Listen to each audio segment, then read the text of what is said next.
Hello guys, good morning. આજના વ્લોગમાં તમારું સ્વાગત છે. સવારમાં ઉઠીને આપણે જવાનું હતું કાકાની ઘરે, અને ત્યાંથી આપણે એને કામ પતાવતા એને આપણે સાંજ પડી ગઈ હતી.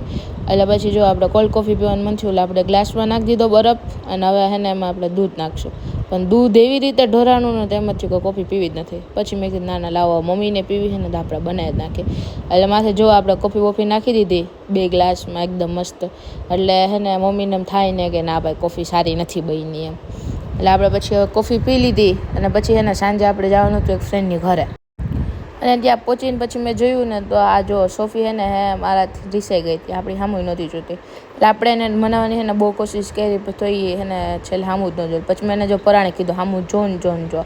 પછી જોઈએ સામું જોયું આવી રીતે આપણને ઇગ્નોર મારી દીધી, પછી હુઈ ગઈ. એટલે મેં કીધું કાંઈ વાંધો ના, હાલો જવા દો. પછી બીજે દિવસે આપણે સવારે છે ને સીધા પહોંચી ગયા હતા ગોંડલના બસ સ્ટેન્ડે, કેમ કે આપણે જવાનું હતું બારે ક્યાં જવાનું હતું કે જેતપુર.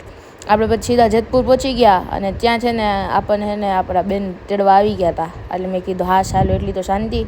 પછી એને બેને ખબર દીધી આપણને ઇડલી સંભાર. હવે જેતપુરમાં આવ્યા હતા આપણે એની ફેમસ ઇડલી તો ખાવી પડે. A few moments later. પછી મારી બેને એમ કીધું જો હું એને આવું કૂતરું લઈ આવી આખું કાઢો. મેં કીધું આ કઈ પ્રજાતિનું હોય છે. પછી મેં જોયું તો રોટવીલર હતું. મેં કીધું લ્યો બાપા આને મૂકી દો. વળી પાછું મેં કીધું આપણને બટકું ભરી લેતો. અને આ જો આપણને ત્યાં બીજું કૂતરું મળી ગયું. એટલે આપણે એને હરખી રીતે રમાડી લીધું. અને ત્યાં આખી વાડી હતી ને તો ત્યાં એને ઘોડો પણ હતો, અને ઘોડાનું નામ તો એને સોનું હતું.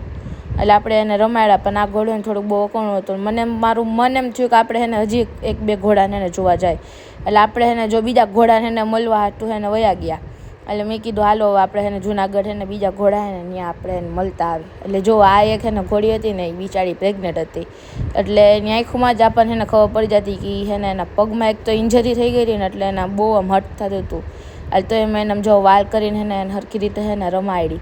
અને મેં કીધું હાલ આને બહુ હેરાન નથી કરવી આપણે, નકર આપણને ક્યાંક પાટું ન મારી લે. ના જો બીજો એને 10 મહિનાનો એને ઘોડો હતો, પણ એટલો અકોણો હતો ને કે વાત જ જવા દો. આમ જો પાછળથી આમ એને પગ ઉલાડા કરતો હતો.